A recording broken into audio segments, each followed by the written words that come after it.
Bismillahirrahmanirrahim. Alhamdulillahirabbil alamin. Wa bihi nasta'inu ala umuri dunya waddin. Assalatu wassalamu ala nabiyyina Muhammadin wa ala alihi wa sahbihi ajma'in. Amma ba'd.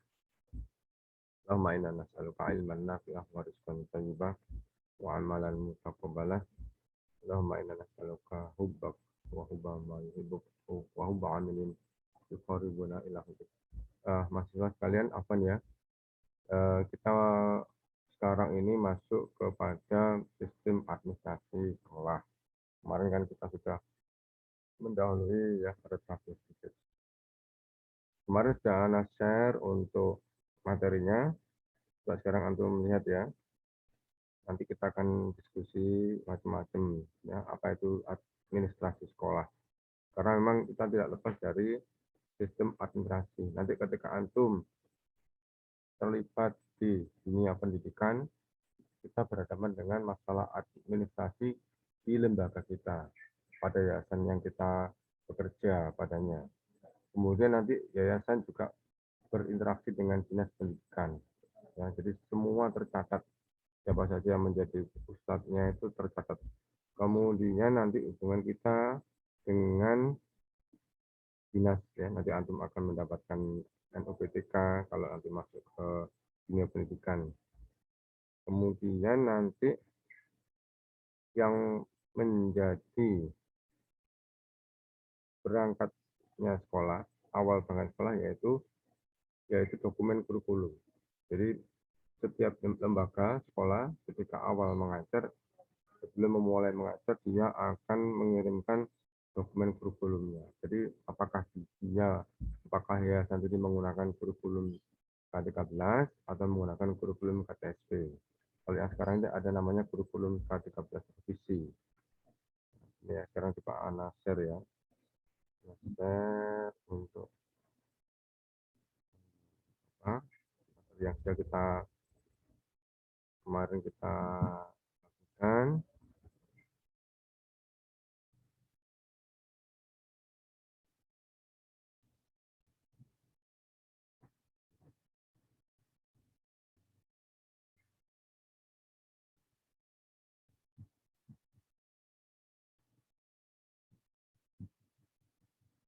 Nah ini ya, sebentar, ini sudah muncul di layar HP atau laptop ini?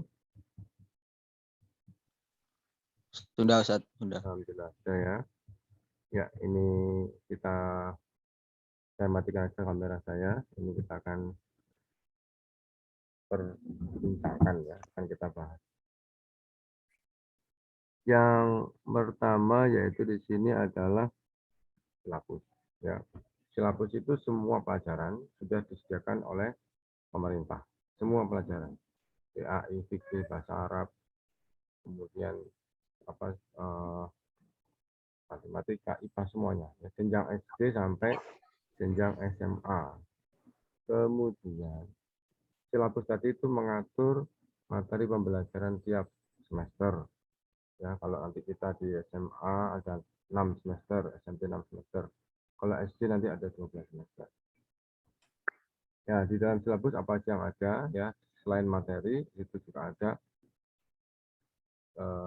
kompetensi dasar, yaitu kompetensi atau kemampuan yang harus dimiliki oleh siswa kita ya secara mendasar sesuai dengan tingkat kelas-kelasnya, tingkat kelas-kelasnya. Saya kita baca di sini. Silabus itu adalah acuan penyusunan kerangka pembelajaran setiap mata pelajaran. Jadi semuanya ada. Kemudian kita lanjutkan yang poin C. Silabus itu pengembangannya dilakukan oleh para guru secara mandiri atau berkelompok. Nanti kita punya MGMP, punya musyawarah guru mata pelajaran. Kita akan bekerja sama dengan guru yang sama, mata pelajaran yang sama dari sekolah yang berbeda. Kalau sekolah kita besar, bisa jadi kita cukup menggunakan guru-guru yang ada di sekolah kita. Tapi biasanya tetap bergabung dengan sekolah lain ya, sudah dipastikan oleh dinas pendidikan bahwa kita tidak sendirian. Kita dipastikan sudah terhubung dengan MGMP, semua pelajaran ada MGMP-nya.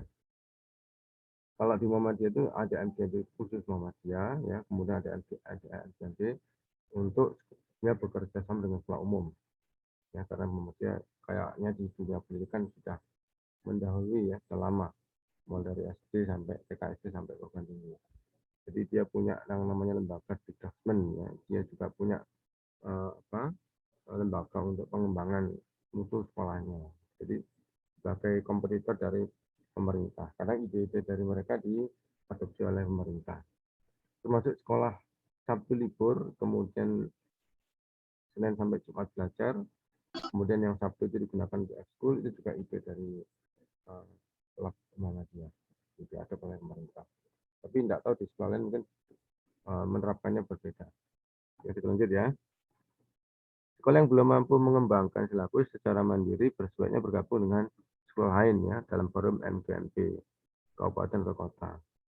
Kemudian cabang pendidikan tempat memfasilitasi pengembangan silabus dengan pembentukan sebuah tim. Nah, ada tim, nanti ada ketua MGMP-nya, biasanya dari sekolah negeri. Ya, mereka karena sering mendapatkan pelatihan-pelatihan, sering mendapatkan workshop-workshop, jadi mereka lebih terampil masalah administrasi ini. Lanjut ya, kita lanjut ke poin C, kemudian ada alur di situ. Poin C ada alur pengembangan silabus, alur pengembangan silabus ya. Dan analisis kalender pendidikan. Nanti antum punya nanti di sekolah di papan itu disiapkan di ruang guru biasanya ada namanya kalender pendidikan. Yaitu di situ berisi tanggal efektif kita belajar ya, guru mengajar, ustaznya mengajar di tiap semesternya. Kemudian ada pos-pos ditentukan di situ kapan ujian tengah semester, kapan ujian akhir semester, kapan rapotan. Ya, kalau kita di sekolah umum, ya sekolah umum bukan sekolah bukan bimbel ya, bukan PKBM. Di sekolah umum biasanya nanti rapotannya ditentukan oleh dinas pendidikan setempat. Seperti di Surabaya misalkan ya, SMP mau mengadakan rapotan, itu tanggalnya sudah ditentukan oleh dinas pendidikan. Jadi sama, ya semua yang ada di Surabaya sekolah itu semua tanggal rapotannya, tanggal penulisan rapotnya sama, tanggal penulisan rapotnya. Tapi pembagian rapotnya bisa berselisih ya, selisih sehari 2 hari mungkin ya, tidak selalu sama. Tetapi penanggalannya sama, karena memang untuk di dinas pendidikan Surabaya atau di tempat yang lain itu kita mengisi rapotnya sudah terkoneksi secara online. Jadi guru-guru itu tinggal menginputkan nilainya, kemudian nanti tinggal secara otomatis wali kelas hanya ngeprint saja, ngeprint dan kemudian memberikan tantangan dan sampel.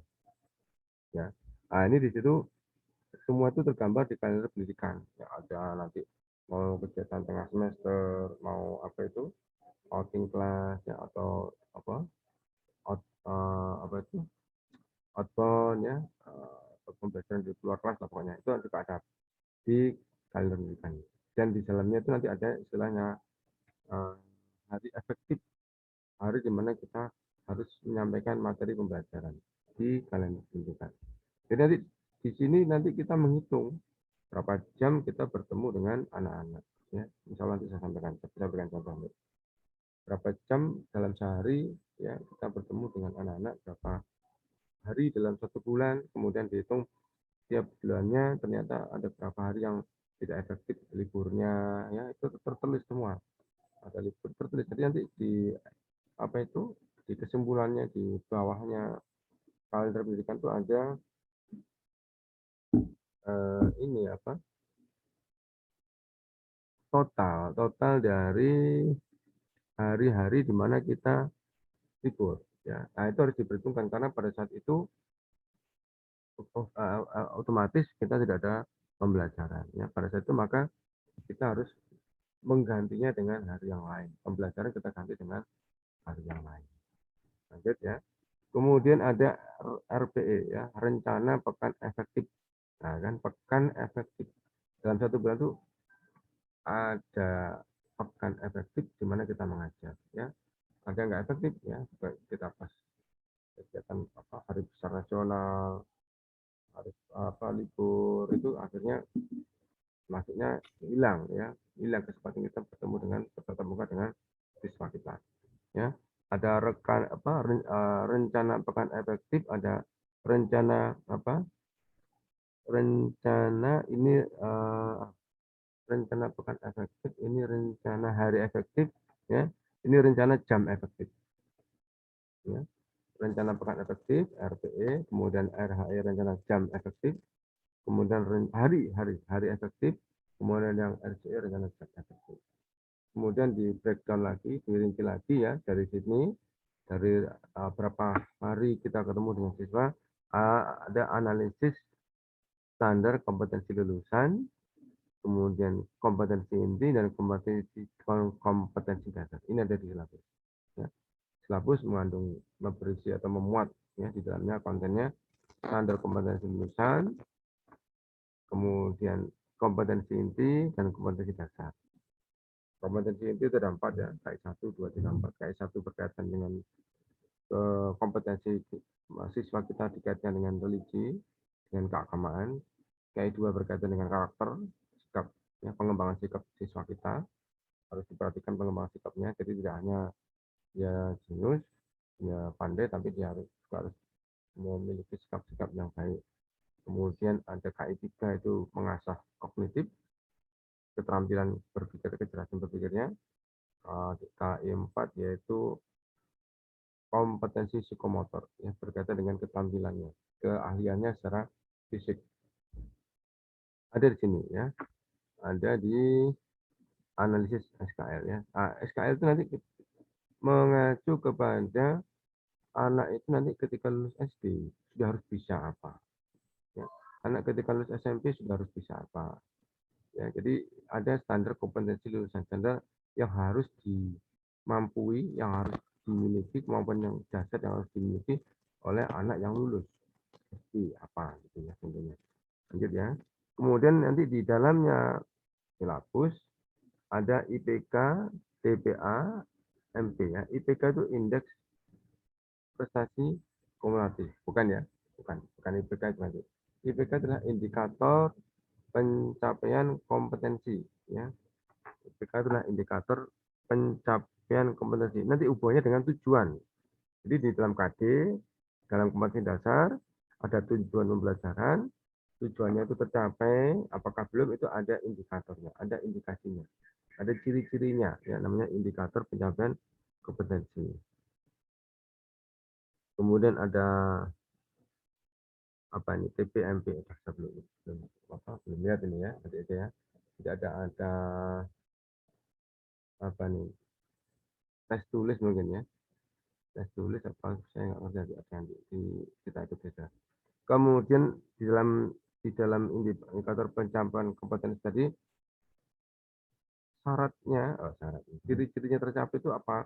Ya kita ikuti kalimatnya persis dengan ini KD.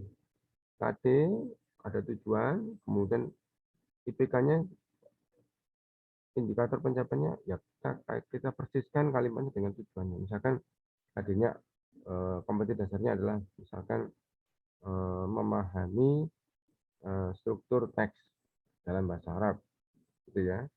Kemudian tujuannya adalah anak mampu membuat kalimat, ya, jumlah, mufidah. Nah, misalkan terus dipecah lagi, misalkan kita bahas dulu jumlah ismiyah dulu. Nah, kemudian IPK-nya yaitu sesuai dengan tujuannya. Kalau tujuannya adalah anak itu mampu memahami jumlah ismiyah, maka IPK-nya juga disesuaikan dengan tujuannya. Jadi apakah anak tersebut sudah mampu ya memenuhi kriteria dia membuat jumlah ismiyah. Jadi disesuaikan dengan tujuannya. Kemudian setelah itu ada dalam pelaksanaannya ya untuk mendapatkan IPK, untuk mendapatkan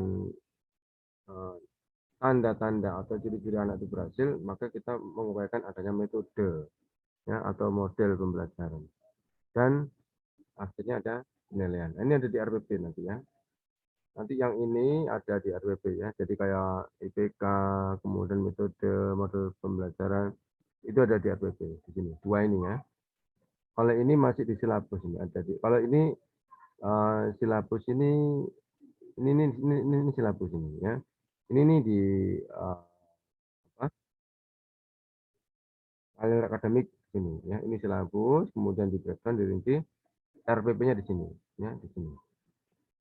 Kemudian dirinci lagi ke dalam Prota dan Promes. Prota itu program tahunan, Promes itu program semester. Apa yang dimaksud dengan program tahunan? Artinya dalam setahun itu materi-materi apa yang telah kita, yang rencananya akan kita berikan kepada siswa kita untuk semester 1 ya, madrasah aliyah ya.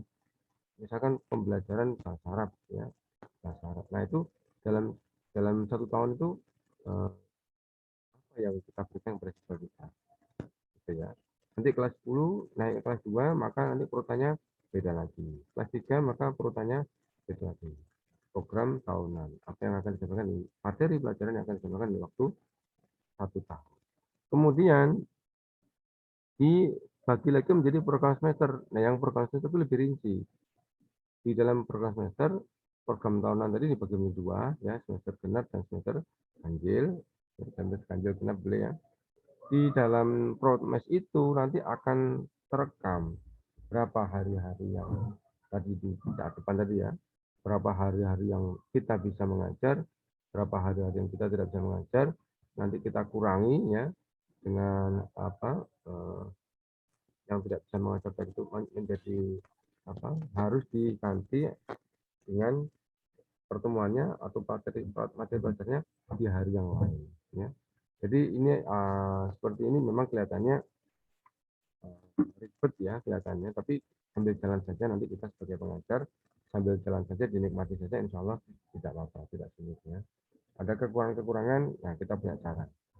Materi yang kita sampaikan ternyata masih belum selesai karena terlalu banyak dengan kegiatan apa kegiatan misalkan ya yang berkaitan dengan apa psikomotor atau mungkin kegiatan yang berkaitan dengan keagamaan, maka materi apa pendidikan umumnya mungkin watoniyahnya mungkin nggak selesai, nggak apa-apa ya, itu nanti bisa kita siasati. Biasanya nanti di apa di sekolah itu kita sudah ada ustadz atau guru yang senior yang biasanya sudah punya cara ya, kita tinggal bisa menanyakan saja caranya bagaimana.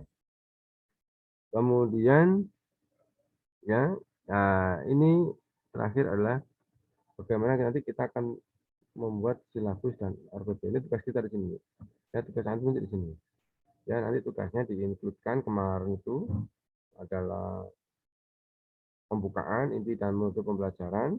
Kemudian ini untuk semester ini, untuk yang ini tugasnya membuat silabus dan RPP. Nanti insya Allah akan kita berikan apa muatan-muatannya dulu. Kalau formatnya nanti ada 2 macam ya. RPP itu ada format untuk yang K13, ada RPP yang hanya 1 lembar ya.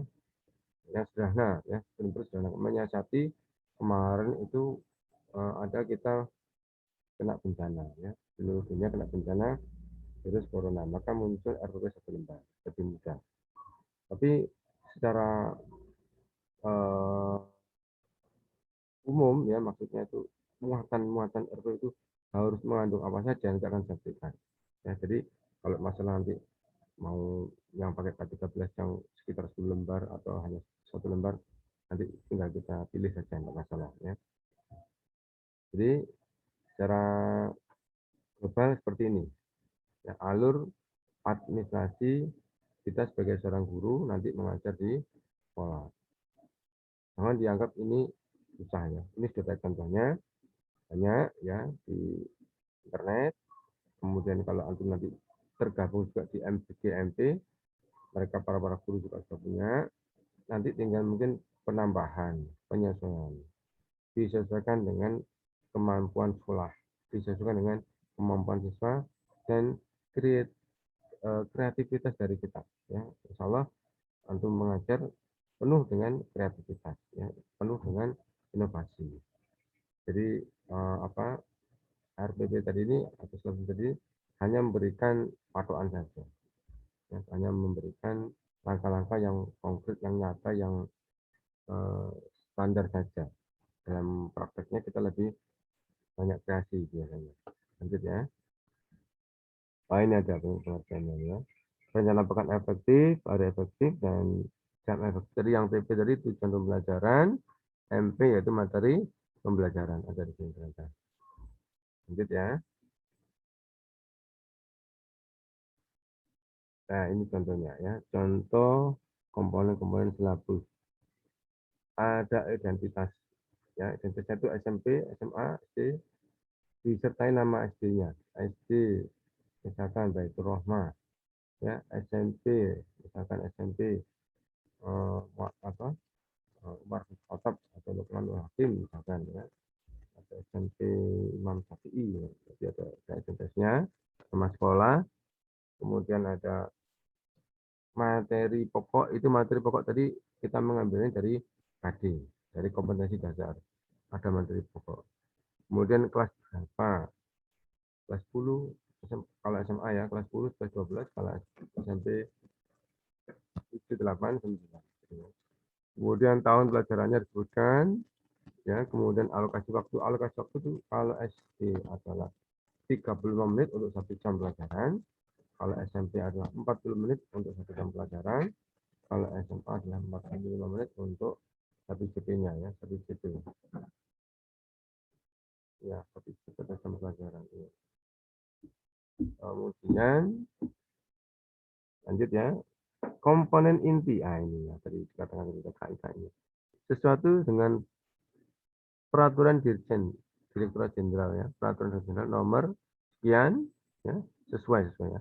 Untuk mapel selain pendidikan agama dan PKN cukup mencantumkan KI 3 dan KI 4 ya. KI 1 tadi adalah religi, KI 2 adalah tentang karakter atau sikap yang harus dikembangkan ya, oleh mereka, oleh siswa kita guru sebagai pengajar ikut mengarahkan ya, ikut mengembangkan, ikut mendorong mereka untuk mendapatkan, untuk memiliki karakter-karakter yang baik.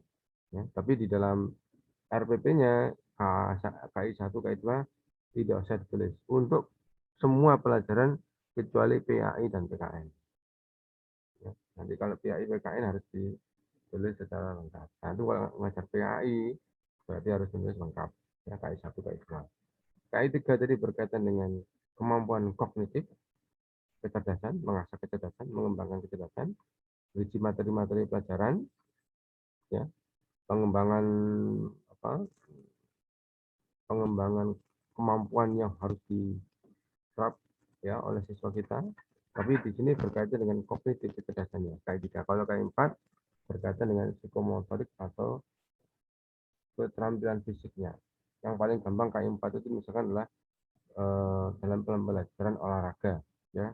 Benar-benar dia psikomotornya dominan digunakan ya, kemampuan menggunakan fisiknya. Dalam pembelajaran PAI atau mungkin bahasa Arab bisa mungkin mereka ketika mengadakan penampilan ya, ada demonstrasi hiwar ya di kelas ya, bisa berkelompok atau bisa beberapa orang ya, bisa klasikal juga bisa.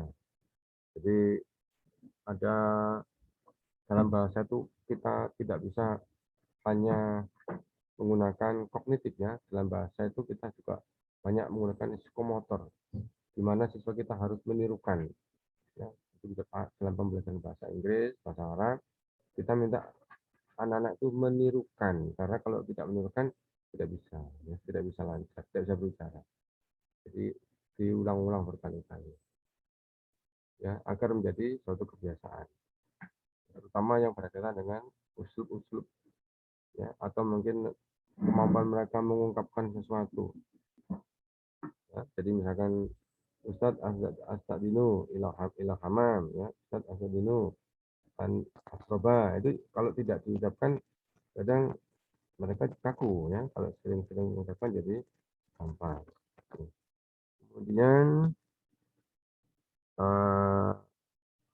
KD, nah ini nanti kita tuh setiap RPP mencantumkan KD ya, kompetensi dasar. Di sini ada materi pembelajaran ya, kemampuan spesifik yang mencakup sikap, pengetahuan dan keterampilan yang terkait muatannya atau mata pelajarannya.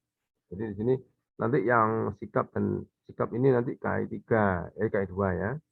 Kalau yang pengetahuan dan keterampilan ini KI 3 dan KI 4. Ini yang harus terintegrasi ya dengan KD. Ya. Jadi KD-nya misalkan gini. Macam di sini KD itu misalkan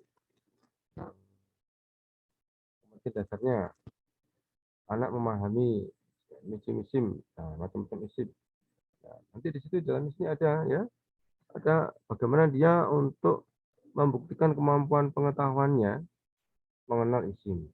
Ya, kemudian keterampilannya, keterampilan berkaitan dengan apa?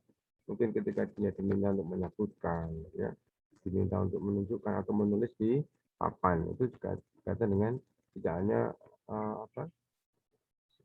Tidak hanya kognitif tapi juga psikomotor. Ya. Apakah ketika dia disuruh maju itu santai-santai atau semangat, nah itu kelihatan nanti ya. Berkaitan dengan psikomotornya, ya, kompetensi dasar. Kemudian sesuai dengan peraturan Direktorat Jenderal nomor sekian, ya, saya tidak hafal ini kita nggak pernah hafal.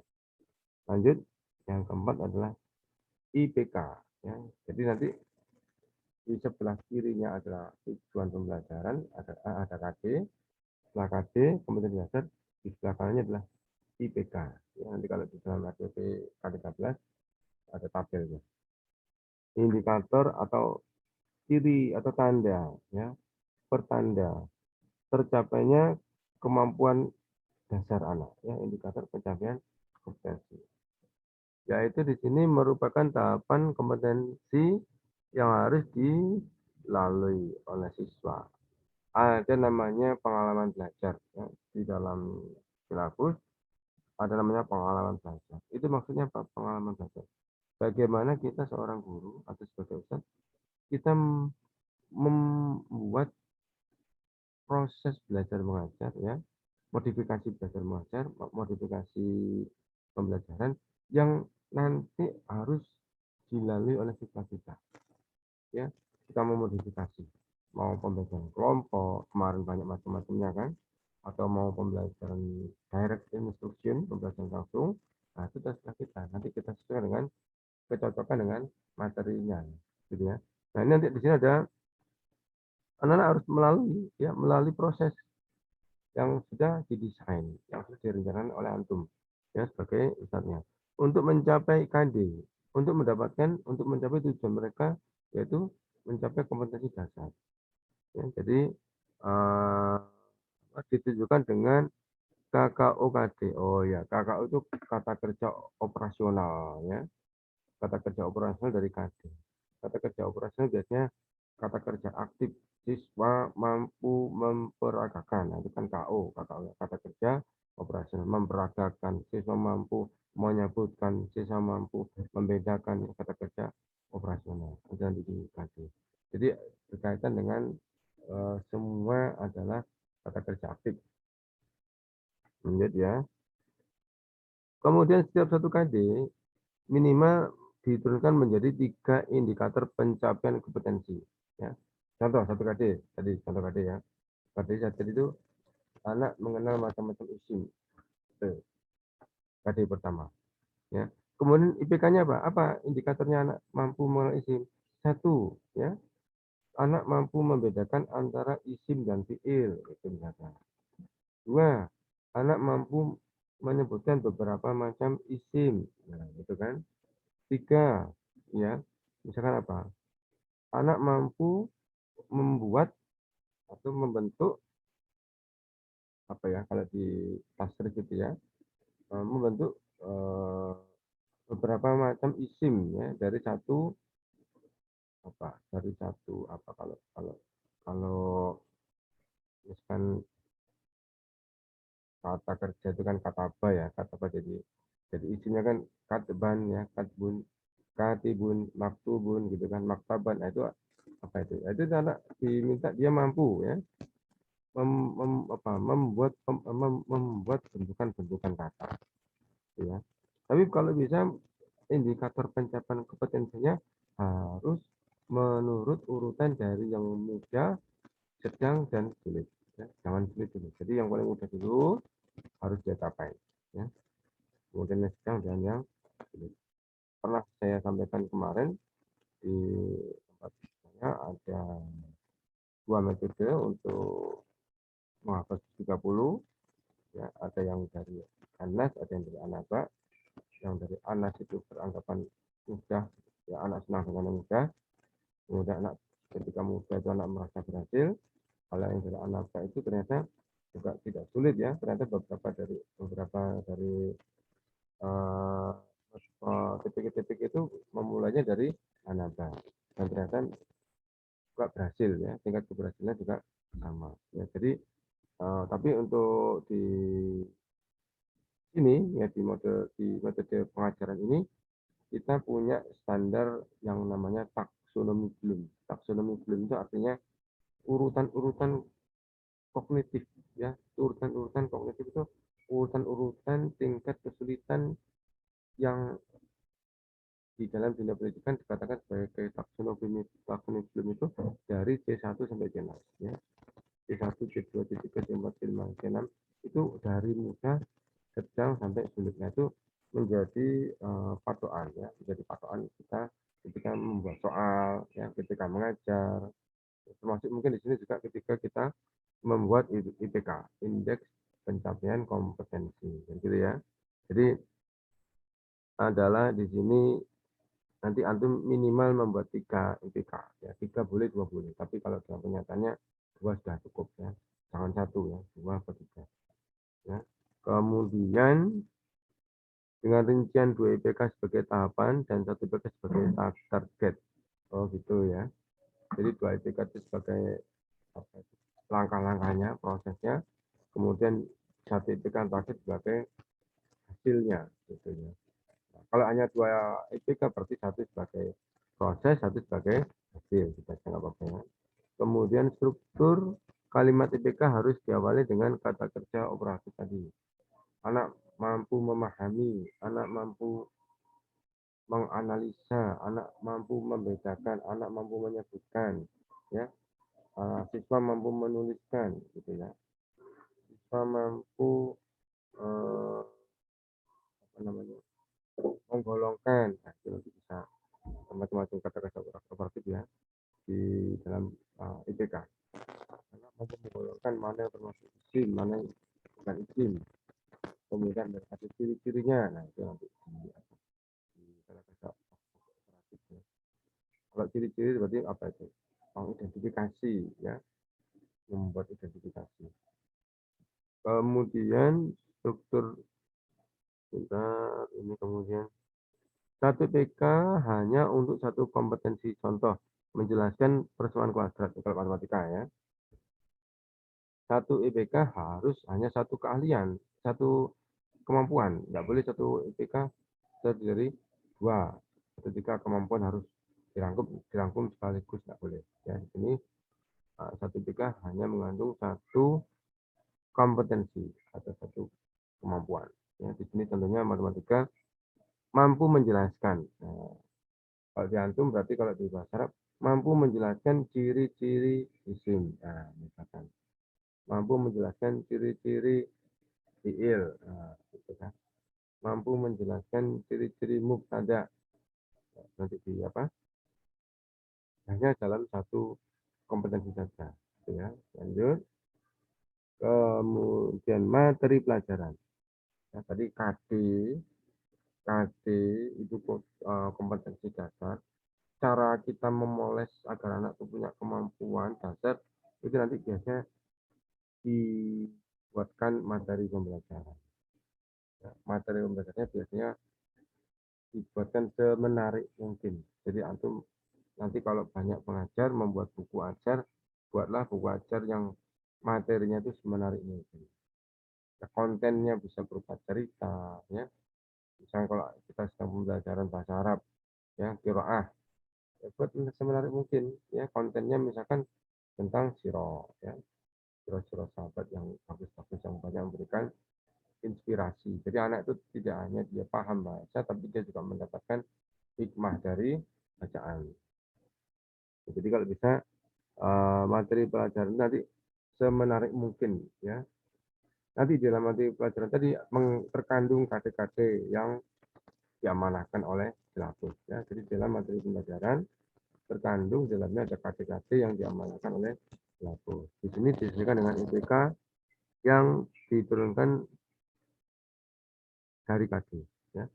Berasal dari KD, ya, berasal dari kompetensi dasar, kemudian ada tujuan sebenarnya, ada tujuan, kemudian ada indikator pencapaian kompetensi. Jadi apakah tujuan itu sudah tercapai atau belum? Indikatornya di mana? Ya di IPK ini indikatornya di IPK. Kegiatan pembelajaran. Kegiatan pembelajaran ya terdiri dari pendahuluan, kegiatan inti dan ini di RPP ya. Saya selama ini tadi kita cerita dari awal tadi ini adalah isi RPP ya. Jadi ada materi pelajaran, ada kegiatan pembelajaran. Ini kalau di RPP K13 materi pelajarannya harus lengkap. Satu materi di setelah apa harus disampaikan semua. Tidak boleh hanya sedikit, hanya mencuplik boleh tapi tidak boleh terlalu sedikit. Ya, kemudian kegiatan pelajaran ada pembukaan, ya, ada pendahuluan, kemudian inti untuk sudah kita kemarin sudah kita pelajari. Kemudian kegiatan pendahuluan, ya, ketika kita menyapa anak kita, kita menyapa, kita melihat kesiapannya mereka dalam belajar, kita menata niatnya, memfokuskan niatnya, kemudian kita berikan motivasi, gitu kan, sampai kemudian kita sampaikan apa yang akan kita pelajari. Jadi pendahuluan ya, persiapan persepsi, informasi dan informasi. Kemudian pada kegiatan inti, nah ini ada namanya keterampilan menjelaskan ya. Sebenarnya kalau kepingin dari sini, karena kepingin ini kita mengasah ini ya, keterampilan menjelaskan karena bisa jadi ada teman-teman yang pandai, ada teman-teman yang handal ya, ahli dalam menjelaskan sehingga mudah dan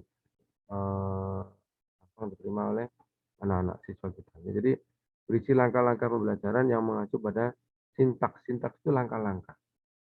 Ya, sintaks langkah-langkah. Setiap kegiatan itu ada langkah-langkahnya. Ya, atau prosedur. Kalau kita di pembelajaran teks bahasa Indonesia, namanya teks prosedur, ada langkah-langkahnya, itu sintaks. Ya, contoh, langkah kita membuat mie instan, ya, siapkan panci, ya, kemudian isi air, ya, panaskan dengan dalam atas kompor, kemudian siapkan piring, kemudian buka pembungkus dari mie instannya, ya, selagi kompor itu masih belum mendidih, nah, kita menyiapkan piring beserta mie instannya, ya, kemudian kita buka isinya, kita sisihkan bumbunya, ya, kemudian kita lihat kalau air sudah mendidih, maka mie instannya kita masukkan. Itu ada langkah-langkah. Jadi itu dalam teks prosedur di bahasa Indonesia. Di sini di model pembelajaran namanya sintaks. Ya, sintaks. Langkah-langkah pembelajaran. Jadi ada langkah-langkah pembelajaran itu ada panduannya. Untuk pembelajaran langsung, direct instruction itu apa sintaksnya.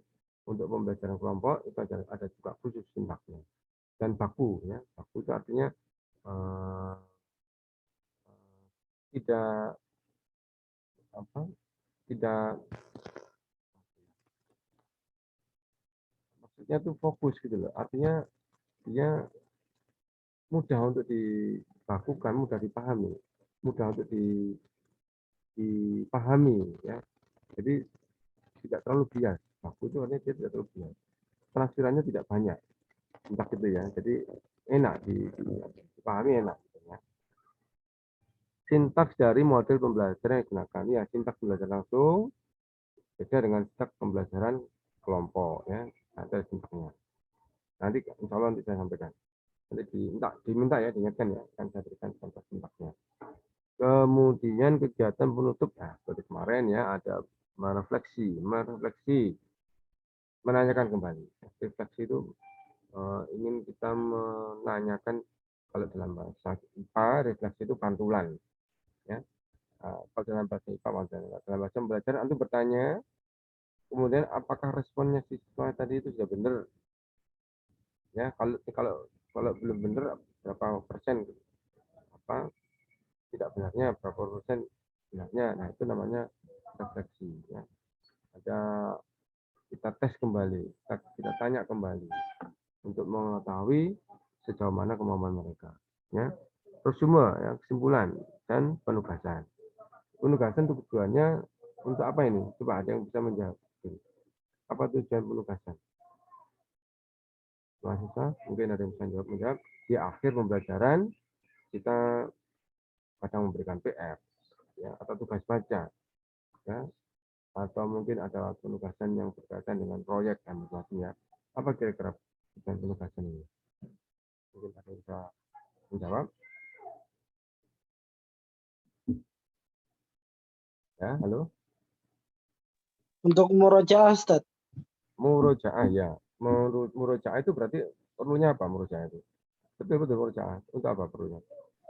Menambah Pemahaman, Ustaz. menambah pemahaman, ya, menambah pemahaman. Karena ketika kita di sekolah jamnya terbatas, ya, sehingga ketika dia di rumah dia menambah waktu belajar. Dan itu nanti seperti ketika kita kalau di kelas itu yang mereka dengar itu masih tersimpan di dalam memori jangka pendek, udah lupa.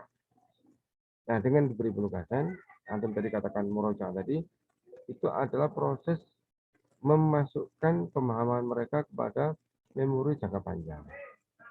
Makanya dengan belajar itu kita lebih banyak belajar, waktunya lebih banyak, kita akan lebih ingat. Seperti itu ya proses apa itu. Proses takbir kan dibaca berkali-kali, berkali-kali dibaca gitu. Sampai akhirnya benar-benar anak jadi ingat ya. Apa ya, saya itu susah kalau membaca menghafal Al-Quran. Tapi kalau melihat anak saya kok murid-murid saya kok gampang sekali menghafal Al-Quran, saya bingung ini. Kenapa kok mudah sekali ini? Ya, jadi saya tidak bisa menemukan rumusnya. Kok ada yang cepat sekali menghafal. Itu ya, ini jadi bagian dari penugasan ya. Seperti kalau kita dikatakan tadi mengulang kembali murojaah, menambah waktu belajar yang di sekolah jadi terbatas. Kemudian juga tujuan adalah memasukkan materi pelajaran untuk masuk ke memori jangka panjang. Anak lebih ingatan, lebih mampu, lebih panjang. Nanti kalau sudah masuk ke memori jangka panjang, nah itu biasanya anak-anak itu ditanya akan masih segar masuk ingatannya. Kita ganti materi sudah ganti, kemudian tanyakan lagi 2-3 materi yang sebelumnya masih ingat. Insya seperti itu.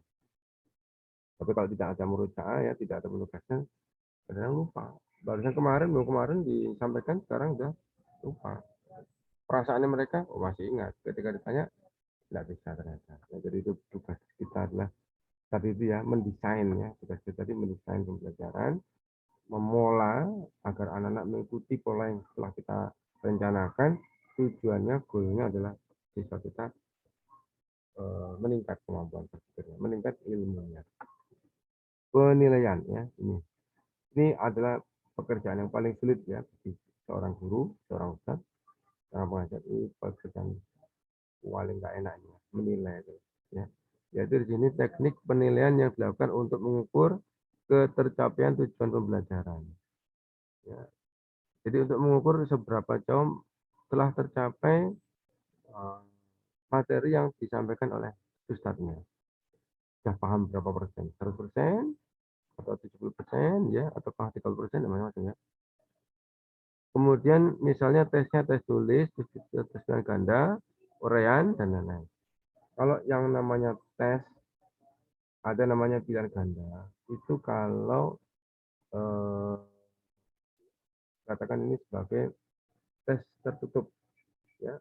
Ada pilihan ganda, ada menjodohkan, ada benar salah ya. Itu tes tertutup itu tingkatan kognitifnya, tuntutan kognitifnya biasa-biasa saja, ya tidak sulit. Karena anak nggak bisa jawab pun masih bisa milih ya, bisa milih A, B, C, walaupun dia mungkin tidak tahu jawabannya. Tapi yang agak sulit adalah uraian ya, atau esai. Nah, ini uraian. Nah, untuk tes, kalau antum menyelesaikan satu materi, satu materi kemudian antum ulangan. Itu kalau bisa uraian. Karena mereka masih segar berpikirnya. Ya, jadi kalau hanya satu uraian, satu materi, kemudian antum apa? Tes itu uraian. Tapi kalau udah ada 2 atau 3 materi yang berbeda, kemudian ulangannya satu kaligus, ya, satu kaligus ulangan dengan materi yang berbeda, 2, 3 materi. Itu namanya dalam bahasa pendidikan namanya ulangan blok. Karena tidak satu materi, tapi beberapa materi namanya ulangan blok. Nah itu kalau bisa jangan uraian. Karena uraian itu berpikirnya lebih dalam, agak berat. Jadi kalau seperti beberapa materi kita 3-4 materi kita tes kan, maka pakailah pilihan ganda. Ya, pakailah pilihan ganda. Jadi seperti ujian nasional itu, ya ujian nasional tidak mungkin uraian. Karena range-nya, jangkauan materinya kelas 1 SMP sampai kelas 3 SMP. Ya, kalau SMP ya, kalau kelas SMA, kelas 1 SMA sampai kelas 3 SMA. Jangkauannya panjang, maka digunakanlah pilihan ganda. Kalau antum hanya bisa diberikan materi 3 minggu atau 2 minggu, kemudian antum mengadakan ujian, tes, ya kuis, uraian saja. Itu apa? Mereka akan kita tuntut dengan berpikirnya tidak. Kalau diberikan pilihan ganda, satu semua nanti ya, terus semua berapa juga. Jadi kita nggak bisa bedakan mana yang mampu dan mana yang biasa-biasa saja. Lanjut ya, ini penting ya, dan ini berat bagi kami semua ya, semua pengasuhan guru itu menganggap ini hal yang paling sulit. Karena apa? Menilai itu juga kadang-kadang subjeknya itu anaknya, anak kita itu sehari-harinya bagus, pas ulangan dia sakit, ya, itu kan, kadang gitu, kadang berhalangan, atau pas apa yang dia pelajari ternyata nggak keluar, yang nggak dia pelajari keluar, kadang kan seperti itu. Makanya kan kalau bisa ulangan itu jangan hanya di poin-poin di titik-titik satu titik, misalkan ya UTS, UAS gitu ya, dalam setahun hanya 2 ulangan ya, tidak boleh ya, tidak diperbolehkan. Harus ada harian yang membantu ya, ulang harian itu membantu melihat kemampuan anak kesehariannya seperti apa. Udah sehari-harinya bagus kalau di di kelas aktif ya, selalu menjawab pertanyaan. Kemudian ketika ulangannya jelek, itu berarti kita punya argumen, punya alasan untuk kita bisa memperbaiki. Kenapa? Kesehariannya bagus. Ya, kok ini kok jelek? Mungkin saja dia pas kondisi sedang sakit, ya, sedang tidak bisa all out ya, nggak bisa fokus gitu, macam-macam. Lanjut, sumber belajar. Nah, sumber belajar di sini kayaknya pemerintah itu sekarang membebaskan sumber belajar. Jadi antum kalau di sekolah-sekolah sunnah itu banyak memakai sumber belajar buatan sendiri. Kalau matematika aja gampang ya, kita beri kemanapun semuanya, matematika, IPA, ya, kemudian bahasa Indonesia. Bahasa Indonesia itu kalau bisa hati-hati, kalau bisa kita buat sendiri. Ya, untuk pembelajaran bahasa Indonesia itu kalau kita ambil dari buku umum, bahasa Indonesia itu banyak terjadi kisah-kisah, cerita-cerita khurafat, ya. Dan itu nanti ketika dibaca oleh anak-anak, mereka punya gambar sampai ide, ya. Ya kalau bisa jangan. Seperti saya pernah ngajar itu waktu itu di SD, ya, SD kita, SD Islam, tentang bahasa Indonesia tentang Joko Tarub. Nah, apa yang pernah dengar cerita Joko Tarub? Pernah tahu cerita Joko Tarub? Itu dimasukkan dalam bacaan. Nah itu kan tidak perlu anak jadi terkotori dengan itu profat ya. Siapa yang pernah dengar cerita Joko Tarub? Halo, yang dari Jawa ini mungkin? Ya, mana yang dari Jawa? Enggak ada suaranya. Ya, saya kisah. Ya, silakan. Ayo, mana yang dari Jawa suaranya? Hadir Ustaz. Kenapa Ustaz? pertanyaan saya dulu tadi gimana? Siapa yang paham cerita tentang Joko Tarub? Tahu apa nggak pernah dengar? Pernah dengar Ustaz, pernah dengar. Nah, gimana itu? Pemuda yang mencuri apa? Pakaian salah satu bidadari, ya. Bidadari, katanya kalau pas ada pelangi itu bidadari turun dari langit ya, mandi gitu ya. Nah, Iya, itu apa ya. modelannya itu Ustaz. Ini banyak terjadi di pelajaran-pelajaran bahasa, ya bahasa Indonesia. Nah, itu makanya kalau bisa untuk materi seperti ini, kalau kita buat sendiri, ya untuk diisi dengan materi-materi yang jadi manfaat, ya siroh-siroh, gitu, sederhana saja, ya filsafat yang sederhana. Jadi supaya anak-anak tidak punya ide yang aneh-aneh, gitu kan? Macam kan kalau bahasa, pokoknya pelajaran bahasa Indonesia itu banyak profil-profilnya. Jadi kalau bisa buat materi sendiri dan diperbolehkan, ya bebas oleh pemerintah, tidak ada masalah. Buku bantuan itu kalau di sekolah umum ada, tapi jarang dipakai, ya, hanya menjadi penghias di perpustakaan. Ya. Jadi dibantu, kalau di perpustakaan jarang anak mau baca, karena kualitas penjelasannya buruk, ya tidak bagus. Keburu-buru mungkin waktu membuatnya. Ya, terakhir ini adalah penjelasan tentang alokasi waktu. Tuh, alokasi waktu. Apa tadi saya katakan tadi, kalau untuk SD 35 menit, SMP 40 menit, SMA 45 menit, ya, untuk 1 jam pembelajaran. Itu ya. Jadi serangkaian yang saya sampaikan tadi inilah isi dari RPP, ya. Mulai dari identitas, kompetensi inti, kompetensi dasar, IPK, dan materi. Ya, materi nanti di RPP yang K13 itu harus dicantumkan semuanya. Tapi nanti kita akan coba untuk mencoba untuk membuat RPP yang sederhana saja, ya. Kemudian kegiatan pembelajaran, ya ada inti pembelajaran. Inti pembelajaran jadi kemampuan itu harus apa? Menjelaskannya itu harus mudah untuk diterima oleh siswa. Penilaian, kemudian ada sumber belajar, kemudian alokasi waktu. Ya. Oke. Ini merah-merahnya apa? Dari saya, tak? Merah-merah ini, bukan ya? Oh, ya, ya. Lanjut ya, lanjut. Nah, ini RPP, ini ya, contoh. RPP. Ini memang apa ya? Pembahasan kita sekarang ini berkaitan dengan administrasi sekolah. Ya memang kalau administrasi seperti ini, beban ya, kita sebagai pengajar dan itu kalau kena administrasi sekolah itu beban, karena enak mengajar, mudah mengajar. Kalau membuat administrasi itu ribet. Makanya kadang-kadang kita diadakan ya beberapa hari-hari yang mungkin banyak liburnya itu diadakan pelatihan-pelatihan untuk mengisi ini apa?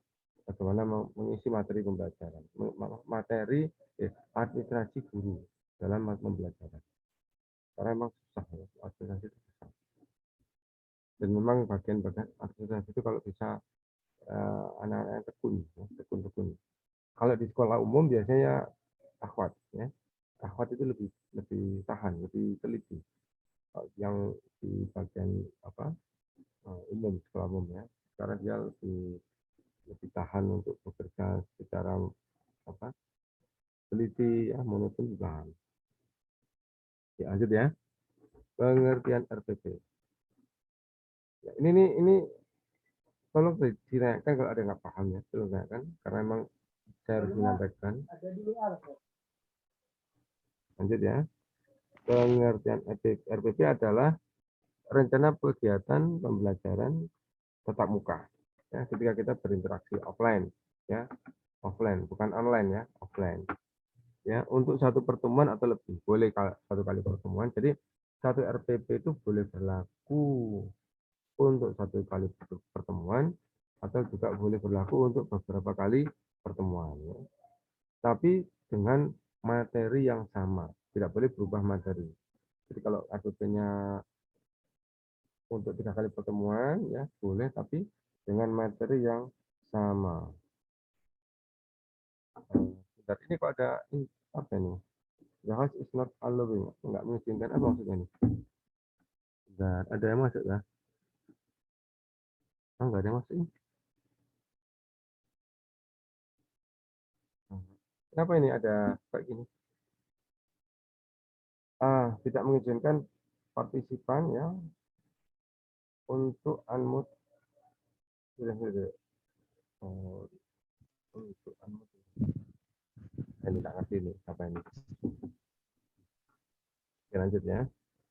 RPP tadi itu isinya adalah ini ya, ada rencana kegiatan tatap muka, boleh 1 kali pertemuan, boleh lebih ya. Kemudian yang dilengkapi dengan alat ya, instrumen itu alat untuk menilai. Ya, nanti ada alatnya, ada formatnya untuk menilai K1, KI1, KI2, KI3, KI4 ada alatnya, ada formatnya. Tetapi di sini nanti untuk penilaian yang KI1 dan 2 dihilangkan. Ya, karena kita tidak disuruh untuk membuat KI1, KI2. Yang diwajibkan hanya KI3 dan KI4 saja. Ya. Kemudian rencana pelaksanaan pembelajaran ini dikembangkan dari silabus ya, asal dari silabus, kemudian dirinci, ya, kemudian ada tujuan pembelajaran, kemudian ada EPK, ya, kemudian ada apa ini, berisi KI, KD, SKL, standar kompetensi lulusan, kemudian KI, kompetensi inti, dan KD, dan kompetensi dasar, ya. Nah, ini kalau untuk SMA ini ya 2 kali 24, 2 kali 45 menit. Nah, ini contoh ya. Kalau SMA ya. Kemudian ada istilah JP ya, JP jam pelajaran. Nah, kalau antum nanti mungkin kali bertemu bisa jadi 2 jam pelajaran. Ya. Sekarang kita bertemu hanya 1 jam pelajaran karena baru salam, kemudian sudah mau selesai ya, baru salam, baru kita membuka 10 menit, kemudian menurutnya 10 menit, ya, tersisa waktu sekitar 25 menit. Menjelaskan apa tuh 25 menit? Enggak bisa kan? Terlalu singkat ya. Minimal kita biasanya 2 jam pelajaran. Tapi ada waktu kita banyak untuk menjelaskan, bertanya, ya, mendesain pola belajar anak-anak supaya anak-anak itu lebih fokus ya, agar lebih merhatikan kita ya, macam-macam. Dan itu butuh waktu minimal 2 jam pelajaran. Kemudian kegiatan inti itu adalah kompetensi inti tadi ya, yaitu ada 1, 2, 3, 4 ya. Kemudian KD itu berisi materi-materi. Di dalam KD nanti disertakan materi-materi. Nah, materinya nanti kalau bisa untuk kreasikan ya untuk lebih menarik. Ini sampai mau banyak banget nih ya. Ini mana ini? Mana ini? Ini contohnya ya. Ini contohnya ini.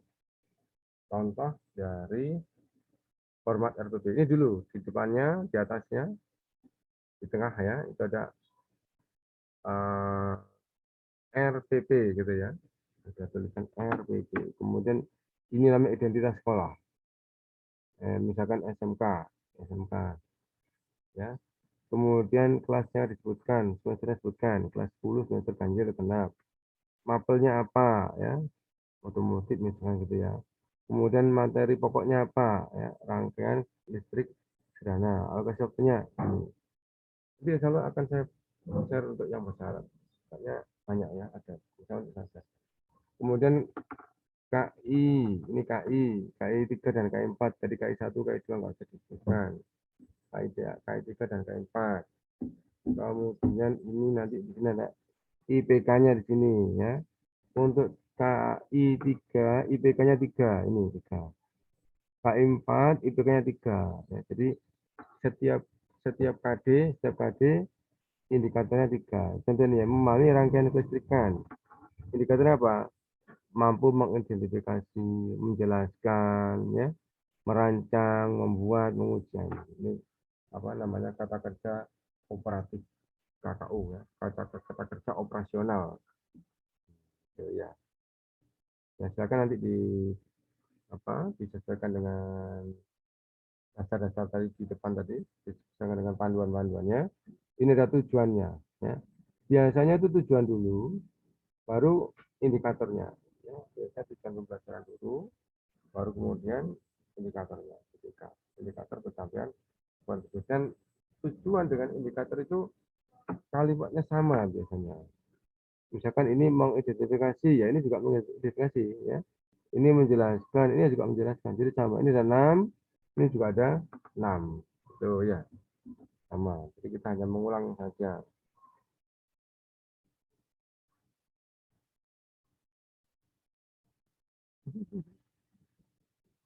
Dicah, ya kenapa dicah kok nggak bisa? Kenapa nih? Itu nggak tahu ini kenapa ini. Tapi yang lain bisa ya, masih bisa jelas ya, menerima ya. Yang lainnya? Bisa, jelas. Ya, alhamdulillah. Tidak tahu kenapa nih dicahnya ini. Ada catatan ini. Jika mungkin maka tujuan pembelajaran dapat dibuat dalam bentuk satu kalimat dengan lebih dari satu kata kerja operatif. Jadi ini tujuannya ini nggak usah 1, 2, 3, 4, 5, 6, nggak usah. Cukup satu kalimat saja, tapi nyambung-menyambung. Ya. Siswa mampu mengidentifikasikan, menjelaskan, merancang, membuat, menguji rangkaian listrik. Itu. Ya, jadi tidak harus dirinci 6. Ada di sini caranya. Boleh hanya melalui hanya satu kalimat saja, ya, dalam bentuk satu kalimat saja boleh. Ini format-format ini yang nanti coba kita sesuaikan. Kita mencoba berlatih membuat RP, kemudian formatnya kita sesuaikan. Jadi hanya menyesuaikan format ini di seluruh pelajaran yang ada di Indonesia sama, ya. Seluruh pembelajaran yang ada di Indonesia sama. Jadi sudah diseragamkan. Kemudian pembelajaran, ya. Ada pendahuluan, ya, kemarin sudah kita coba, ya, pendahuluan intinya memperhatikan, mendiskusikan, mencari tahu, mengolah, membuat, menyampaikan. Nah, ini ya langkah-langkahnya nih ya, langkah-langkahnya dalam kegiatan inti tadi. Kemudian penutup, kemudian penilaian. Ya, penilaian ada pengetahuan, ada keterampilan, ada sikap. Nah, yang sikap ini kayaknya sekarang kita tidak bebani lagi. Ya, guru-guru selain guru PKN dan selain guru PAI, untuk sikap kita tidak dibebani lagi. Sepertinya hanya ini saja, pengetahuan dan keterampilan, kognitif dan psikomotor saja. Ya, tapi kita boleh di dalam rapot itu boleh mencantumkan sikap aja. Ya, disebutkan kalau dia dalam dalam menerima pembelajaran dia bersikap sopan, ya, mendengarkan dengan baik dikasih A, ya, sikapnya kasih A. Kalau kadang-kadang masih ngobrol dengan teman, ya, tapi kalau diingatkan dia masih patuh, ya dikasih B, gitu ya masing-masing, ya. Ini kemudian di akhir ada lembar pengesahan, sebelah kiri adalah kepala sekolah, sebelah kanan adalah kita, ya, sebagai pengampunya. Nah, gitu ya. Ini RPP versi baru, ya. Nah, ini RPP versi baru. Sama ya, sama ada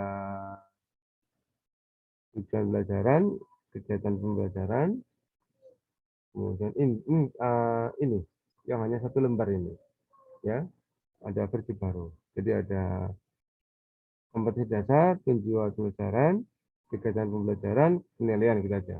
Ini yang versi yang corona kemarin itu akhirnya hanya dibuat satu lembar saja. Ini ya saya tutup share screen-nya dulu. Kita akan diskusi dulu dengan teman-teman. Ya, kita diskusi dulu. Ya, silakan bertanya. Firky, Ustaz. Itu yang RPP tadi untuk satu kali pertemuan, Ustaz, ya? RPP yang sepanjang tadi itu. Kalau di K13 kemarin, RPP itu boleh lebih dari satu kali pertemuan. Boleh untuk 2 kali, 3 kali pertemuan. Tetapi untuk materi yang sama. Materinya tidak boleh ganti. Artinya gini, misalkan ya, kalau kita sedang menjelaskan isim itu kan berjenjang, ya kan? Nggak mungkin diselesaikan hanya dalam satu kali bertemu, ya kan? Mungkin pembahasan pertemuan pertama kita mengenal apa jenis-jenisnya, kedua mungkin kita mengenal ciri-cirinya, ya. Mungkin di pertemuan ketiga kita mengenal bagaimana cara pembentukannya, nah gitu. Tapi materinya harus tetap. Jadi nanti RPP-nya tetap satu, ya. RPP-nya tetap satu. Jadi misalkan pembahasan tentang isim, tapi untuk bisa kita pakai 3 kali pertemuan. Asalkan pertama materinya nggak berubah, kedua setiap pertemuan itu ada berjenjang, ya, pemahaman berjenjang. Jadi tidak harus 1 kali pertemuan. Kalau 1 kali pertemuan nanti jadinya banyak, ya banyak banget membuat ini, membuat lagi. Biasanya seperti itu. Eh, Anak tuh masih agak-agak kurang paham gitu, Sat. Kan misalkan ini kan kayak micro teaching ini, Sat. Kan ada 16 pertemuan kan, Sat. 16 minggu, Sat, kan. Iya. Apakah RPP-nya itu ada 16 lembar begitu kah? Oh, kalau di saya Sat? enggak pakai RPP, pakai SAP. Itu maksud maksud Anda tuh contohnya, Sat, kalau di SMA gitu, misalkan ada 16 pertemuan, 16 Enggak, minggu misalkan. enggak. Kalau Oh, kalau misalkan ada 16 pertemuan, sekarang kita lihat 16 pertemuan itu kita dibebani berapa materi. Misalkan 4 materi. Kalau 4 materi berarti kan 1 kali pertemuan, satu materi 4 kali kan? 1 materi 4 kali. Jadi kalau 2 materi kedua, ya kan, ketiga dan keempat akhirnya ketemu 16 kali pertemuan gitu kan? Berarti kalau satu kali dalam 16 pertemuan itu ada 4 materi, kita mungkin cukup membuat 4 RPP dengan masing-masing satu RPP, 1 materi untuk 4 kali pertemuan. Bisa, insya Allah seperti itu cukup. Itu oh, jadi nah, Sat. Di situ nanti ya diberi keterangan, Sat, ya. ada Iya, Sat. keterangannya, ada formatnya, ada formatnya Nah, nanti Sat. di RPP itu ada pertemuan pertama ini materinya, pertemuan kedua ada materi tambahan, pertemuan ketiga berbeda lagi, seperti itu aja formatnya ada. Insya nanti saya sampaikan. Ya bagus ya, siapa ini? Siapa tadi? Rizky siapa? Oke. Nah, Firki, Sat. Ya, oh Firki Nah, Sat. ya. Barakallahu fiik, Sat. Nah, Ya, Wayak. Ya silakan yang lain, yang ini memang antum belum mengalami, ya. Antum kan masih di sini masih belum punya bayangan, belum ngajar. Tapi yang sudah ngajar ya sudah ini paham. Yang siapa di beberapa teman katanya sudah nah, sambil Sat. ngajar Anda nggak sudah. ngajar, Sat. Iya Biasanya kan, antum nyokong dari belakang. sudah diperkenalkan kan dengan itu kan, membuat RPP gitu kan. Kita antum nggak usah lah, mencontoh saja nggak apa-apa. Melihat yang sudah jadi, cuman nggak mungkin pas, ya harus disesuaikan dengan kondisi kita, kondisi sekolah, kondisi siswa. Kemudian apakah ketika kita menjelaskan harus sesuai RPP? Belum pernah ada dari pengawas pendidikan ataupun mungkin dari yayasan kita sendiri ya, untuk melihat kecocokan antara bunyi RPP dengan pelaksanaan ketika kita mengajar. Ya, belum pernah itu. Karena apa? Karena sebenarnya ketika kita mengajar, kita sudah punya mindset ya. Ketika kita mengajar, kita sudah punya perencanaan ya. Dan itu sifatnya adalah fleksibel, melihat kondisi kelas. Tapi tujuannya sama, yaitu agar anak itu goalnya itu anak itu mampu. Ya tujuannya itu jadi mengerti. Ya itu situasional ya, karena belum tentu kelas yang sama, kelas yang sama. Untuk tingkatan yang sama, tingkatan sama kelas 10 ya, atau mungkin sama kelas itu. Kelasnya berbeda. Itu karakter kelasnya belum tentu sama. Nah, ketika karakternya berbeda, maka model pembelajaran kita jadi ikut terpola gitu loh. Jadi kalau misalkan apakah harus persis antara RPP dengan mengajar, idealnya oke. Idealnya iya. Kalau bisa kita persis. Ya.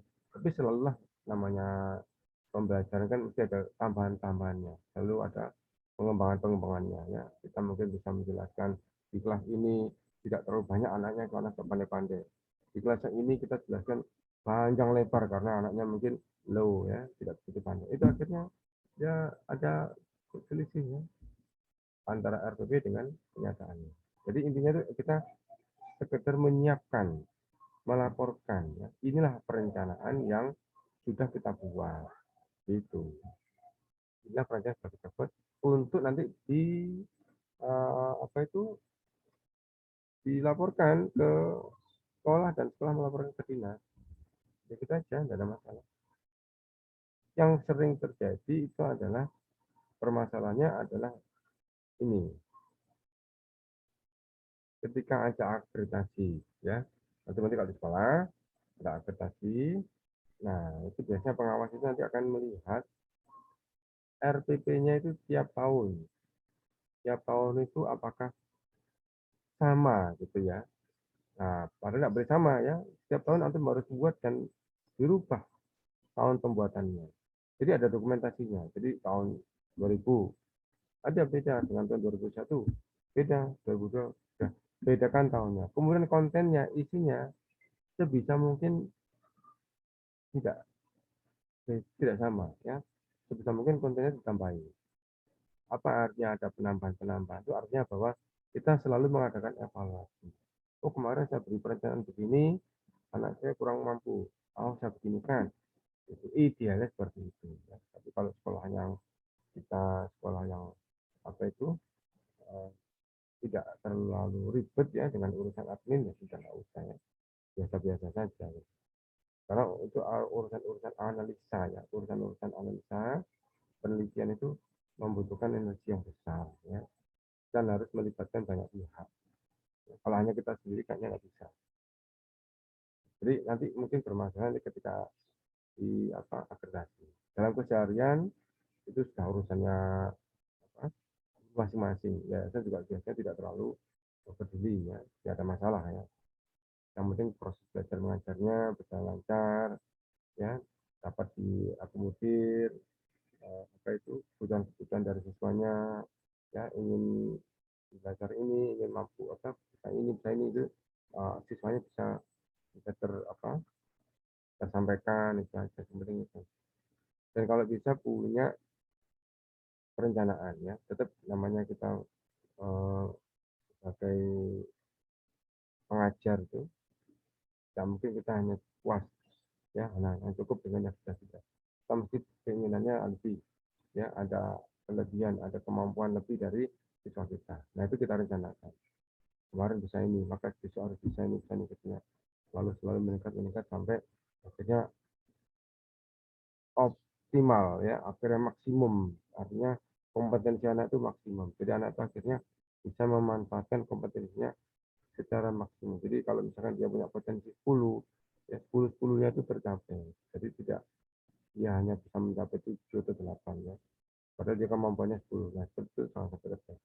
Teman. Ya. Karena mumpung kita masih bisa bersentuhan atau mengajar mereka. Jadi ada kesempatan kita untuk mengembangkan kompetensinya.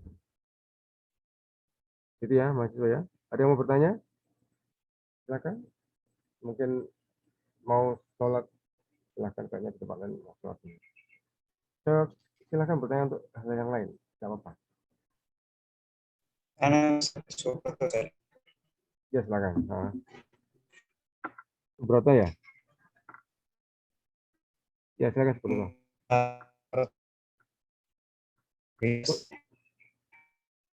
Suaranya nggak bisa terdengar Subroto.